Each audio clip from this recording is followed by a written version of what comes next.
తీర్పు తీర్చడంలో దేవుని యొక్క ఉద్దేశం ఏమిటి? ఈ లోకంలో శేషము లేదా శేషభాగము అనగా ఎవరు? వారికి దేవునికి ఎటువంటి సంబంధం ఉంది? ఈ విషయాలను చర్చిద్దాం.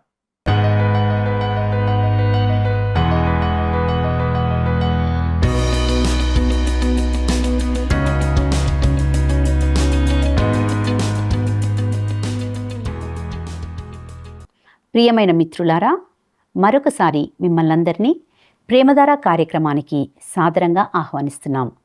దేవుని దయలో, ఆయన మహాకృపలో మీరందరూ వర్ధిల్లుతూ క్షేమంగా మరియు సంతోషంగా ఉన్నారని మేము విశ్వసిస్తున్నాం.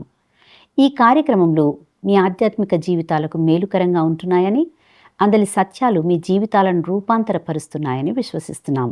ఇక ఈనాటి పాఠంలో యెహెజ్కేలు యెరూషలేము పాలకులకు వ్యతిరేకంగా ప్రవచించిన ప్రవచనంను గూర్చి, యెరూషలేము నాశనం యొక్క అమలుకు సంబంధించిన విషయాలను గూర్చి శ్రద్ధగా విందామా? నీ దేహమును, నీ సర్వమును దేవుని సేవకై అర్పించుము. దేవుని సేవకై అర్పించుము. నీతికి సాధనములుగా నీ అవయవములు వినియోగించుము. నీ అవయవములు వినియోగించుము.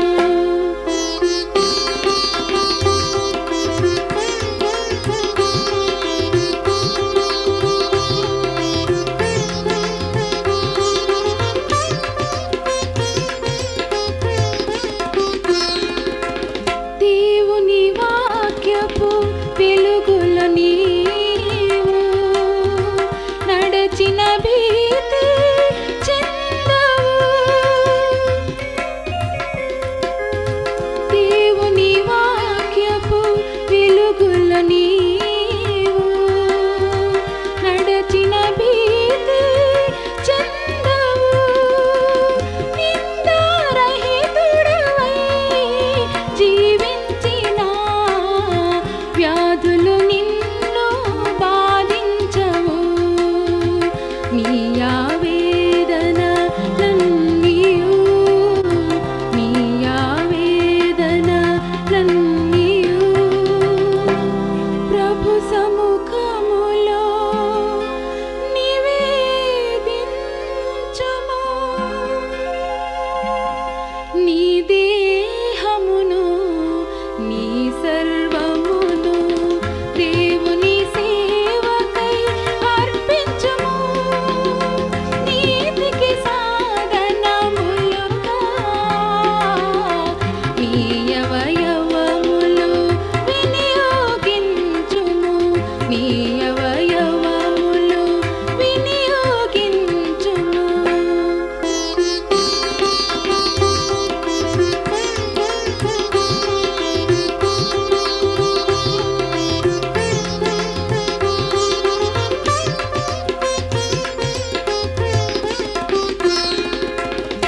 ఆకాశములో ఆసీనుడైనా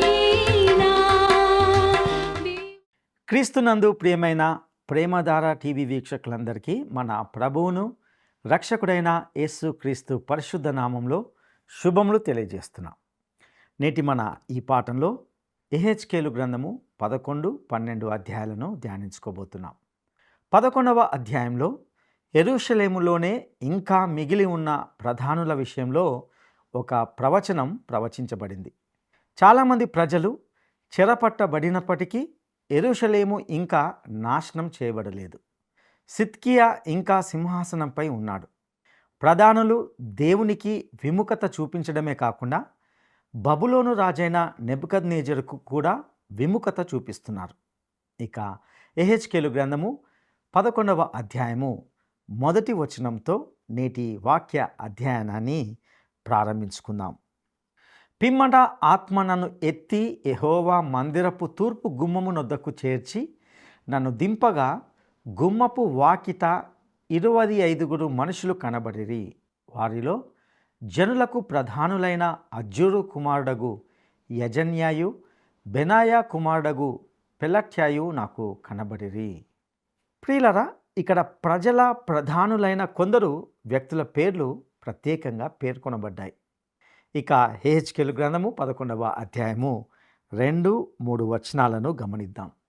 అప్పుడు ఆయన నాకీలాగు సెలవిచ్చెను, నరపుత్రుడా, ఈ పట్టణము పచన పాత్ర అనియు మనము మాంసమనియు ఇండ్లు కట్టుకొన అవసరం లేదనియు చెప్పుకొనుచు ఈ పట్టణములో పాపము యోచించి దురాలోచన చేయువారు వీరే. మరొక మాటలో చెప్పాలంటే ఈ ప్రధానులు ఇలా అనుకుంటున్నారు, ఈ నగరం ఇప్పుడు మనది, ఇది మన సమయం, చాలామంది ప్రజలు వెళ్ళిపోయారు, ఇక్కడ మనమే ఉండబోతున్నాము, మనకు శాంతి సమృద్ధి ఐశ్వర్యం ఉంటాయి అని అనుకుంటున్నారు. ప్రియులారా, వారిలోని ఈ వైఖరి మిక్కిలి చెడ్డదైన భౌతిక వాదాన్ని కనపరుస్తుంది. ఇక ఇప్పుడు యెహెజ్కేలు గ్రంథము 11వ అధ్యాయంలోని 4-5 వచనాలను గమనిద్దాం. కావున వారికి విరోధముగా ప్రవచింపుము, నరపుత్రుడా ప్రవచింపుము. అంతటా యెహోవా ఆత్మ నా మీదికి వచ్చి ఆజ్ఞ ఇచ్చినదేమనగా, నీవు ఈ మాట వారికి తెలియజేయము. యెహోవా సెలవిచ్చిన మాట ఇదే, ఇశ్రాయేలీయులారా, మీరీలాగు పలుకుచున్నారే, మీ మనసున పుట్టిన అభిప్రాయములు నాకు తెలిసేయున్నవి. ఈ వచనాలను గమనించారా? దేవుడు మన ఆలోచనలను కూడా తెలుసుకుంటాడు. ఆయన మన మనసులోని ప్రతి ఆలోచన ముందుగానే తెలుసుకున్నవాడు. ఇక యెహెజ్కేలు గ్రంథము 11వ అధ్యాయము 6వ వచనాన్ని గమనిద్దాం. ఈ పట్టణములో మీరు బహుగా హత్య జరిగించితిరి, మీ చేత హతులైన వారితో వీధులు నిండి ఉన్నవి. ఈ ప్రధానులు దేవుని కొరకై నిలిచిన వారిని హత్య చేశారని ఈ వచనం ద్వారా మనకు స్పష్టంగా అర్థమవుతుంది. ఇక యెహెజ్కేలు గ్రంథము 11వ అధ్యాయము 10వ వచనాన్ని గమనిద్దాం. ఇశ్రాయేలు సరిహద్దుల్లోగానే మీరు ఖడ్గము చేత కూలునట్లు నేను మీకు శిక్ష విధింపగా నేనే యెహోవానని మీరు తెలుసుకుందురు. తీర్పు తీర్చడంలో దేవుని ప్రధాన ఉద్దేశం ఏమిటంటే ప్రజలు ఆయనను తెలుసుకుంటారని. యెహెజ్కేలు గ్రంథము 11వ అధ్యాయము 11వ వచనాన్ని కూడా గమనిద్దాం. మీరు దాని మధ్య మాంసముగా ఉండునట్లు ఈ పట్టణము మీకు పచన పాత్రగా ఉండదు, నేను ఇశ్రాయేలు సరిహద్దుల యొద్దనే మీకు శిక్ష విధింతును. ప్రియులారా, ఇక్కడ దేవుడు తానే వారి విషయమై తీర్పు తీర్చబోతున్నానని చెప్తున్నాడు. ఇక యెహెజ్కేలు గ్రంథము 11వ అధ్యాయము 14-16 వచనాల వరకు మనము గమనిద్దాం.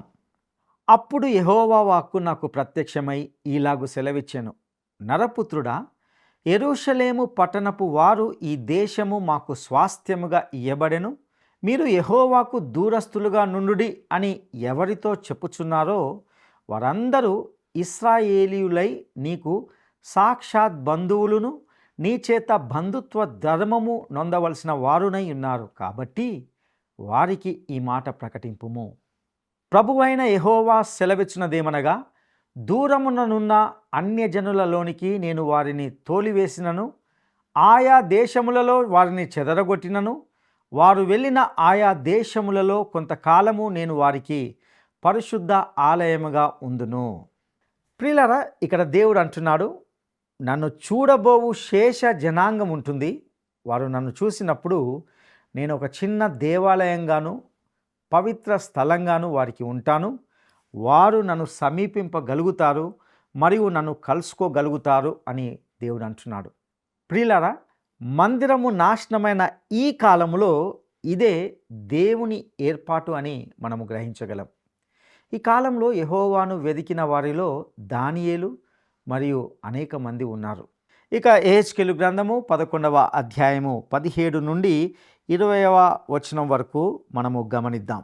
కావున నీవు ఈ మాట ప్రకటింపుము, ప్రభువైన యెహోవా సెలవిచ్చినదేమనగా, ఆయా జనముల మధ్య నుండి నేను మిమ్మును సమకూర్చి మీరు చెదరగొట్టబడిన దేశములలో నుండి మిమ్మును రప్పించి ఇశ్రాయేలు దేశమును మీ వశము చేసేదను.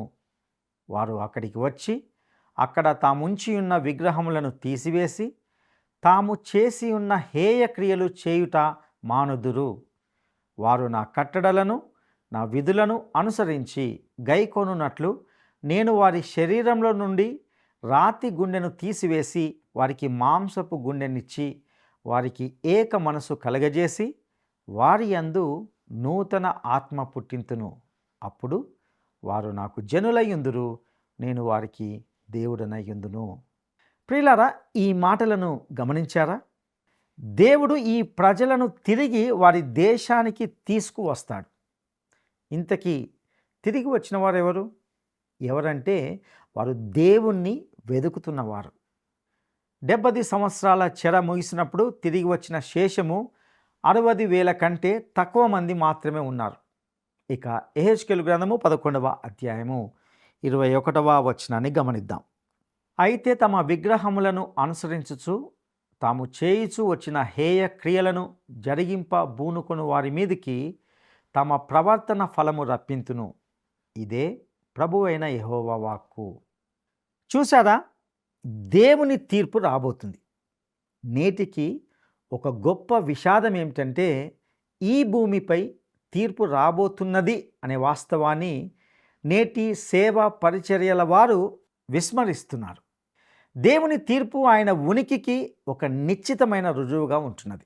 ఇక యెహెజ్కేలు గ్రంథము 11వ అధ్యాయము 22, 23 వచనాలను గమనిద్దాం. కెరూబులు తమ రెక్కలు చాచెను, చక్రములను వాటి ప్రక్కనుండెను. అంతలో ఇశ్రాయేలీయుల దేవుని మహిమ వాటికి పైన నుండెను.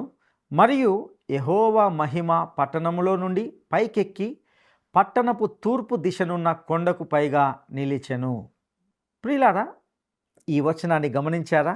యెహోవా మహిమ యెరూషలేమును విడిచి నగరానికి తూర్పున ఉన్న ఒలీవ పర్వతం వైపుకు కదిలింది. ఇక యెహెజ్కేలు గ్రంథము 11వ అధ్యాయము 24వ వచనాన్ని గమనిద్దాం. తరువాత ఆత్మ నన్ను ఎత్తి నేను దైవాత్మ వశుడను కాగా దర్శనములోనైనట్టు కల్దీయుల దేశమునందు చెరలో ఉన్న వారి యొద్దకు నన్ను దింపెను. అంతలో నాకు కనబడిన దర్శనము కనబడకుండా పైకెక్కెను. ఇక్కడ యెహెజ్కేలు తాను ప్రారంభించిన బబులోనుకు తిరిగి తీసుకురాబడ్డాడు అని మనము గ్రహించాలి. ఇక యెహెజ్కేలు గ్రంథము 11వ అధ్యాయము 25వ వచనాన్ని గమనిద్దాం. అప్పుడు యెహోవా నాకు ప్రత్యక్షపరిచిన వాటిని అన్నిటినీ చెరలో ఉన్నవారికి నేను తెలియజేసి తిని. ఇక్కడ యెహెజ్కేలు ప్రవక్త ప్రజల వద్దకు తిరిగి వెళ్ళి అబద్ధ ప్రవక్తలు వారికి అబద్ధాలు చెప్పారని తెలియజేయడానికి తిరిగి వచ్చాడు. అతడు దర్శనాన్ని చూశాడు. అందులో యెరూషలేము నాశనమవడం, పూర్తిగా చెరపట్టబడడం లాంటివి ఉన్నాయి. దేవుడు ఎందుకు వారిని తీర్పు తీర్చబోతున్నాడో అతడు వారికి వివరించగలుగుతాడు. ప్రజలు యెహెజ్కేలు మాట వినరు, కానీ అతడు మాత్రము వారికి ఒక సూచనగా ఉండడం కొనసాగుతూ ఉండాల్సి వచ్చింది. ఇక మనము 12వ అధ్యాయంలోనికి వస్తున్నాం. ఈ 12వ అధ్యాయము యెహెజ్కేలు తీర్పు సమీపంలో ఉందని ప్రకటిస్తున్నప్పటికీ కూడా ప్రజలు నమ్మరనే విషయంతో ప్రారంభించబడుతుంది. ఇక్కడ ముఖ్యమైన విషయం ఏమిటంటే దేవుని వాక్యాన్ని ప్రకటించడం. అనగా యెహెజ్కేలు దేవుని వాక్యాన్ని ఖచ్చితంగా ప్రకటించాలి అనే విషయాన్ని నిర్ధారించుకోవాలి. ఇక యెహెజ్కేలు గ్రంథము 12వ అధ్యాయము 1వ వచనాన్ని గమనిద్దాం. మరియు యెహోవా వాక్కు నాకు ప్రత్యక్షమై ఈలాగు సెలవిచ్చెను. ప్రియులారా, ఈ అధ్యాయంలో 5 సార్లు అనగా 1, 8, 17, 21 మరియు 26 వచనాల్లో యెహెజ్కేలు యెహోవా వాక్కు నాకు ప్రత్యక్షమై ఈలాగు సెలవిచ్చెను అని పునరుద్ఘాటిస్తున్నాడు. అనగా అతడు ప్రజలకు దేవుని వాక్యాన్నే అందిస్తున్నాడనే సందేశాన్ని మీరు గ్రహించారా? అతడు వాక్యము తప్ప దానికి తక్కువగా అంటూ మరి ఇంకా ఏమి చెప్పడం లేదు. ఇక యెహెజ్కేలు గ్రంథము 12వ అధ్యాయము 2వ వచనాన్ని గమనిద్దాం. నరపుత్రుడా, తిరుగుబాటు చేయువారి మధ్య నీవు నివసించుచున్నావు. వారు ద్రోహులయ్యుండి చూచు కన్నులు కలిగియు చూడకయున్నారు, విను చెవులు కలిగియు వినకయున్నారు. దేవుడు ఇంతకు ముందే యెహెజ్కేలుకు ఈ ప్రజల గురించి హెచ్చరించాడు. కానీ అతడు నిరుత్సాహపడకుండా ఉండడానికి దేవుడు అతనికి ఇప్పుడు మళ్ళీ గుర్తు చేస్తున్నాడు. ఇశ్రాయేలు చరిత్ర ప్రారంభంలోనే దేవుడు వీరిని గురించి ద్వితీయోపదేశ కాండము 29వ అధ్యాయము 4వ వచనంలో ఇంతకుముందు ఇలా చెప్పాడు. అయినను గ్రహించు హృదయమును చూచు కనులను విను చెవులను యెహోవా నేటి వరకు మీకిచ్చి ఉండలేదు. ప్రియులారా, ఈ ప్రజలు తమ కళ్ళు చెవులు మూసుకున్నారు. ఈ సత్యాన్ని యెహెజ్కేలు మాత్రమే కాకుండా యెషయా ప్రవక్త యెషయా గ్రంథము 6వ అధ్యాయము 9-10 వచనాల్లో మరియు ఇర్మియా ప్రవక్త ఇర్మియా గ్రంథము 5వ అధ్యాయము 21వ వచనంలో కూడా ధృవీకరించారు.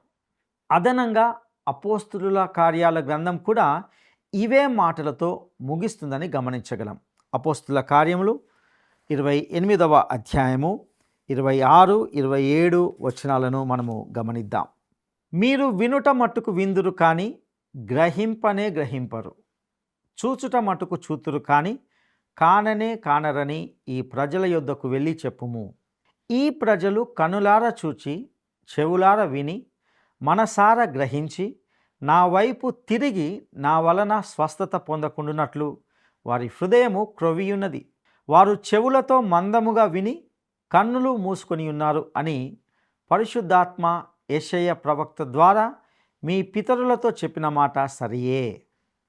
చూసారా, ఈ ప్రజలు కళ్ళు చెవులు మూసివేసుకొని ఉన్నారు. నేడు కొందరు మేము నమ్మలేము అంటున్నప్పుడు ఇది మానసిక సమస్య కాదు, ఇది అంగీకార హృదయంకు సంబంధించింది. అంటే వారు నమ్మడానికి ఇష్టపడరు. కొందరు తమకు మానసికమైన తీర్మానాలు ఉన్నాయని అడ్డంకులు ఉన్నాయని చెప్పుకుంటారు.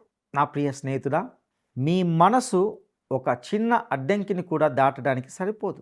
సమస్య మానసికమైనది కాదు, అది హృదయానికి సంబంధించింది.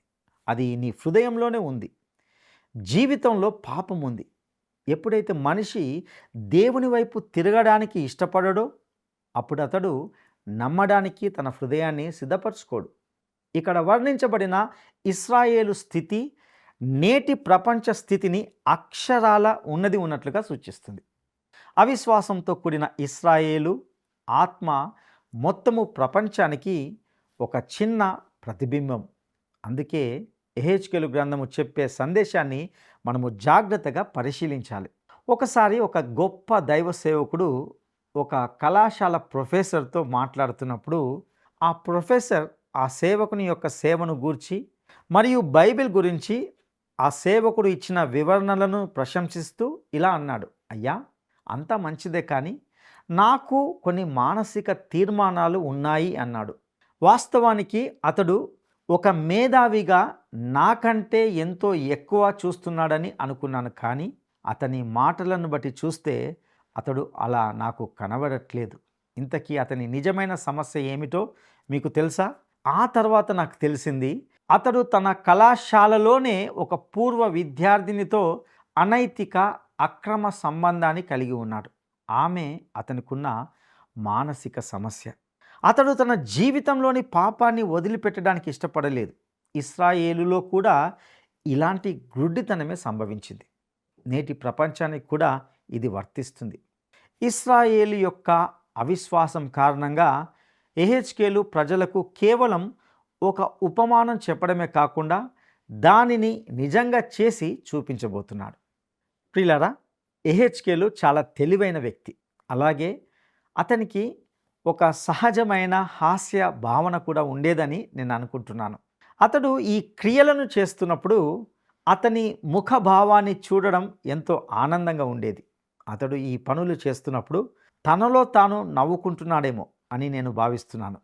ఇక యెహెజ్కేలు గ్రంథము 12వ అధ్యాయము 3-6 వచనాలను గమనిద్దాం. నరపుత్రుడా, దేశాంతరము పోవువానికి తగిన సామాగ్రిని మూట కట్టుకొని పగటివేళ వారు చూచుచుండగా నీవు ప్రయాణమై నీవున్న స్థలమును విడిచి వారు చూచుచుండగా మరి ఒక స్థలమునకు పొమ్ము. వారు తిరుగుబాటు చేయువారు. అయినను దీన్ని చూచి విచారించుకొందురేమో, దేశాంతరము పోవువాడు తన సామాగ్రిని తీసుకొనినట్లు వారు చూచుచుండగా నీ సామాగ్రిని పగటియందు బయటికి తీసుకొని వచ్చి వారు చూచుచుండగా అస్తమానమున ప్రయాణమై పరదేశమునకు పోవు వాని వలె నీవు బయలుదేరవలెను. వారు చూచుచుండగా గోడకు కన్నము వేసి నీ సామాగ్రిని తీసుకొని దాని ద్వారా బయలుదేరుము. వారు చూచుచుండగా రాత్రియందు మూట భుజము మీద పెట్టుకొని నేల కనబడకుండా నీ ముఖము కప్పుకొని దానిని కొనిపొమ్ము. నేను ఇశ్రాయేలీయులకు నిన్ను సూచనగా నిర్ణయించి తిని. ఎహెచ్కేలు కాలంలోని ఆ కాలపు ఇల్లు వీధి ప్రక్కనే ఉండేవి. అతడు తన ఇంటిలోకి వెళ్ళి ప్రయాణానికి సిద్ధమయ్యే వ్యక్తిలా తన సామానును సర్దుకున్నాడు. తరువాత గోడను రంధ్రంలాగా త్రవ్వి తన సామాగ్రితో కూడిన సంచి కానీ లేదా సూట్ కేసులతో సహా వీధిలోకి బయటికి వచ్చాడు. ఈ విచిత్రమైన దృశ్యం చూసిన ప్రజలు ఆగి ఆశ్చర్యంతో, ఇదంతా ఏమిటి, ఎక్కడికి వెళ్తున్నావు అని అడగకుండా ఉండలేకపోయారు. అయితే ఎహెచ్కేలు వారికి ఒక ప్రవచనాత్మక జవాబు ఇచ్చాడు. ఎహెచ్కేలు గ్రంథము 12వ అధ్యాయము 8 నుండి 12వ వచనం వరకు గమనిద్దాం. ఉదయమున యెహోవా వాక్కు నాకు ప్రత్యక్షమై ఈలాగు సెలవిచ్చెను. నరపుత్రుడా, నీవు చేయునది ఏమని తిరుగుబాటు చేయు ఇశ్రాయేలీలు నిన్ను అడుగుదురు గనుక నీవు వారితో ఇట్లనుము. ప్రభువగు యెహోవా సెలవిచ్చినదేమనగా, ఈ దేవోక్తి భావము యెరూషలేములోనున్న ప్రధానికిని దానిలోనున్న ఇశ్రాయేలీయుల అందరికిని చెందును. కాబట్టి వారికి మాట చెప్పుము. నేను మీకు సూచనగా ఉన్నాను. నేను సూచించినది వారికి కలుగును. వారు చెరలోనికి పోయి దేశాంతర నివాసులగుదురు. మరియు వారిలో ప్రధానుడగువాడు రాత్రి అందు సామాగ్రిని భుజము మీద పెట్టుకొని తానే మోసుకొని పోవుటకై తన సామాగ్రిని బయటకి తెచ్చుకొనవలెనని గోడకు కన్నెము వేసి నేల చూడకుండా ముఖము కప్పుకొని పోవును. ప్రియులారా, యెరూషలేములో సిద్కియా సింహాసనంపై ఉన్నాడు. అబద్ధ ప్రవక్తలు చెరలో ఉన్న వారితో ఇలా చెప్తున్నారు. చూడండి, నెబుకద్నెజరు యెరూషలేంపై 2 సార్లు దాడి చేసి కొందరిని బందీలుగా తీసుకుని వెళ్ళాడు. కానీ నగరాన్ని మాత్రము నాశనం చేయలేదు, దేవాలయాన్ని కూడా కాల్చలేదు, రాజును హత్య చేయలేదు. మీరు త్వరగా తిరిగి వస్తారు, చింతించాల్సిన అవసరం లేదు, పని లేదు అని అంటున్నారు. కానీ ఎహెచ్కేలు మాత్రము వారికి ఒక క్రొత్త వార్త తెలియజేస్తున్నాడు. అదేమిటంటే, నేను ఇప్పుడు చేసినది యెరూషలేములో జరగబోయే దానికి ఒక సాదృశ్యం. అక్కడి రాజు అనగా సిద్కియా తనను తాను చాలా తెలివైన వాడని భావిస్తున్నాడు. ముట్టడి సమయంలో రహస్యంగా పారిపోగలను అని అనుకుంటున్నాడు. కానీ అతనికి అది సాధ్యం కాదు. అతడు నగరం నుండి బయటికి వెళ్ళినప్పుడు నేల కూడా చూడలేకపోతాడు అని చెప్పాడు. ప్రియులారా, ఇంతకీ ఇక్కడ సిద్కియా ఎందుకు చూడలేకపోయాడో మీకు తెలుసా?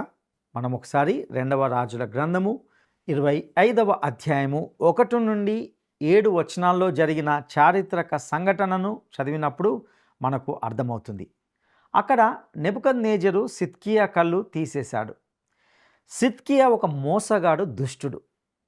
అతడు నెబుకద్నెజరుతో చేసుకున్న ఒప్పందాన్ని ఉల్లంఘించాడు. అన్య దేశానికి రాజైన నెబుకద్నెజరు కంటే కూడా ఇశ్రాయేలు సింహాసనంపై ఉన్న ఈ వ్యక్తి మాత్రము నీతిమంతుడుగా ఉండలేకపోయాడు. ప్రియ సహోదరి సహోదరులారా, ఈరోజు సంఘానికి ఎంతో నష్టం కలిగించేది ఏమిటంటే నిజాయితీ లేని క్రైస్తవులు. ప్రత్యేకించి ప్రభువు పనిలో చురుగ్గా ఉండి వారి వ్యాపారాల్లో మాత్రము చెడ్డ పేరు తెచ్చుకునే వారి వలన ఎక్కువగా నష్టం వాటిల్లుతుంది. ఈ సిద్కియా కూడా అలాంటి వాడే. అబద్ధ ప్రవక్తలు యెరూషలేములో అంతా చక్కగా ఉంది అని చెప్పినప్పుడు ఎహెచ్కేలు సందేశము ఆ చెరలోని ప్రజలకు మింగుడు పడని మాత్రలా ఉండేది. ఇక ఎహెచ్కేలు గ్రంథము 12వ అధ్యాయము 17 నుండి 19వ వచనం వరకు గమనిద్దాం. మరియు యెహోవా వాక్కు నాకు ప్రత్యక్షమై ఈలాగు సెలవిచ్చెను.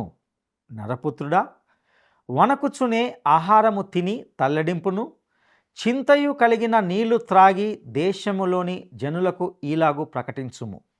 యెరూషలేము నివాసులను గూర్చియు ఇశ్రాయేలు దేశమును గూర్చియు ప్రభువైన యెహోవా సెలవిచ్చినది ఏమనగా, దానిలో ఉన్న కాపురస్తులందరూ చేసిన బలాత్కారమును బట్టి దానిలోని సమస్తమును పాడైపోవును గనుక చింతతో వారు ఆహారము తిందురు, భయభ్రాంతితో నీళ్లు త్రాగుదురు. ఇది ఎహెచ్కేలు చేస్తున్న ఒక సాహస కార్యం. ఎహెచ్కేలు తన భోజనపు బల్లను వీధిలోకి తీసుకొని వచ్చి వణుకుతూ భయంతో తినడం ప్రారంభిస్తాడు. ప్రజలు ఆశ్చర్యపోయి, నువ్వు చేస్తున్నదేమిటి? నీకేమైనా జ్వరం వచ్చిందా, లేక పాడైన ఆహారము ఏమైనా తిన్నావా అని అడుగుతారు. అప్పుడు అతడు దేవుని సందేశాన్ని ప్రకటిస్తాడు. యెరూషలేములో ఏమి జరుగుతుందో నేను మీకు తెలియజేస్తున్నాను. అక్కడ కరువు ఉంది, భయం ఉంది. దేవుడు ఆ నగరాన్ని నాశనం చేస్తున్నాడు. నిజంగా అతడు ఇలా చెప్పినప్పుడు అది ఎంతటి భయంకరమైన సందేశం కదా. ప్రియులారా, ఇక యెహెజ్కేలు గ్రంథము 12వ అధ్యాయము 22, 23 వచనాలను గమనిద్దాం. నరపుత్రుడా, దినములు జరిగిపోచున్నవి, ప్రతి దర్శనము నిరర్ధకమవుచున్నది అని ఇశ్రాయేలుల దేశంలో మీరు చెప్పుకొను సామెత ఏమిటి? కావున నీవు వారికి ఈ మాట తెలియజేయము. ప్రభువగు యెహోవా సెలవిచ్చినది ఏమనగా, ఇక మీదట ఇశ్రాయేలీయులలో ఎవరును ఈ సామెత పలకకుండా నేను దానిని నిరర్ధకము చేసేదను గనుక నీవు వారితో ఇట్లనుము, దినములు వచ్చుచున్నవి, ప్రతి దర్శనము నెరవేరును.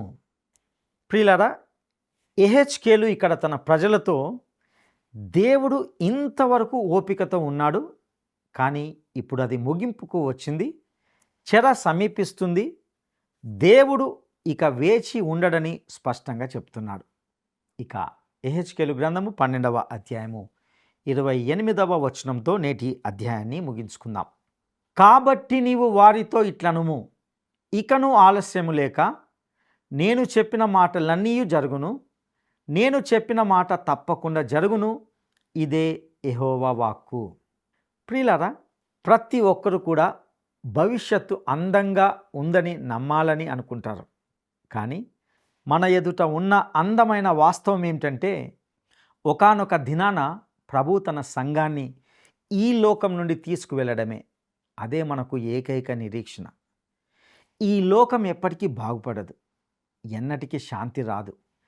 చరిత్రలో కేవలము 200 నుండి 300 సంవత్సరాలు మాత్రమే నిజమైన శాంతి అనేది ఉంది.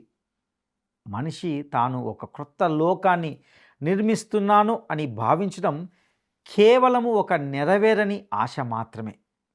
ప్రియ సహోదరుడా, సహోదరి, ఈ సందేశంలోని మాటలు, హెచ్చరికలు మీ వ్యక్తిగత జీవితాలకు అన్వయించుకుంటున్నారా? అతి కృప దేవుడు మీకు దయచేయునుగాక. దైవాశీస్సులు.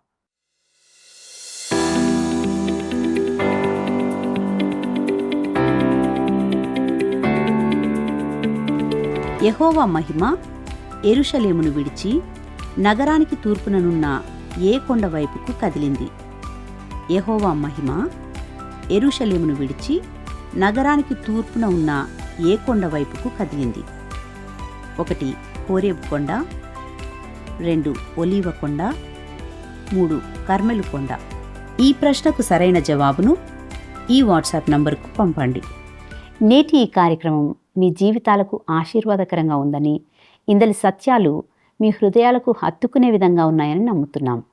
ఈ క్రమబద్ధమైన అధ్యయనానికి సంబంధించి కానీ, ఆధ్యాత్మిక జీవితానికి సంబంధించి కానీ ఏవైనా ప్రశ్నలు లేదా సందేహాలు లేక ప్రార్థనా మనవులు ఉంటే దయచేసి తప్పనిసరిగా స్క్రీన్ మీద ఇవ్వబడిన ఫోన్ నంబర్ ద్వారా మమ్మల్ని సంప్రదించగలరని ఆశిస్తున్నాం. దేవుడు మీకు తోడయుండి నడిపించునుగాక. ఆమేన్. ఈ కార్యక్రమం మీకు నచ్చిందా? అయితే వెంటనే మిస్డ్ కాల్ ఇవ్వండి.